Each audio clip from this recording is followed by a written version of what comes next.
काही प्रशासनाकडे तक्रारी त्या ठिकाणी झाल्या. इलेक्शन होऊन जवळपास 1.5 वर्ष त्या ठिकाणी झालेली आहेत आणि 1.5 वर्षानंतर काही पॉलिटिकल हे तयार झालं. दादा जवळपास 2015 पासून संचालक आहेत. जे दादांची तिसरी टर्म ना दादा, तिसरी टर्म त्या ठिकाणी त्यांनी आर्थिक दुर्बल गटातूनच आहे. आज असं काय झालं तर आम्ही सगळी माहिती घेतली. काही लोक म्हणतात 87 लाखांच्या खात्यावर येते वगैरे वगैरे, पण असं काही नाही.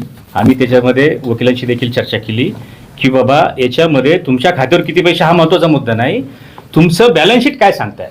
एखाद्याकडे 100 एकर जमीन आहे पण त्या शेतीचं उत्पन्न शासन ग्राह्य धरत नाही. तुमचं बॅलन्स शीट काय सांगते, तुमच्याकडे उत्पन्नाचे स्रोत काय, तर त्यांच्या नाव फक्त 10 गुंठे जागा आहे. किती गुंठे आहे? त्यामुळे आम्हाला खात्री आहे. त्यामुळे आम्ही तात्काळ मुंबई हायकोर्टामध्ये गेलो. प्रशासनाच्या राजकीय दबावाने काही त्या ठिकाणी झाल्याची आम्हाला शक्यता त्या ठिकाणी वाटते. आम्ही तात्काळ मुंबई हायकोर्टात गेलो. कोर्टाने आम्हाला सध्या स्टे दिलेला आहे आणि आम्हाला खात्री आहे की आमची न्यायिक बाजू जी आहे, जी खरी आहे, त्या दृष्टीने आम्ही पुढे त्या ठिकाणी जाऊ. आता हा सुद्धा विषय कोर्टामध्ये आहे, तर तुर्तास दादांना त्यांनी अभय त्या ठिकाणी दिलेला आहे. लोक म्हणतात 87 लाख आहे, परंतु त्याच्यामध्ये एक गोष्ट अशी आहे की त्यांच्या गावचं मंदिराचं जे देवस्थानचं काम चालू आहे, हे काम करताना ते आणि अजून एक गावातील सहकारी आहेत, बोलू नंतर त्याचे जे हे आहेत त्यांच्या जॉईंट अकाउंट आहे. ते काय एकट्या दादाचा विषय नाही. जॉईंट अकाउंट नाही धरला. ठीक आहे.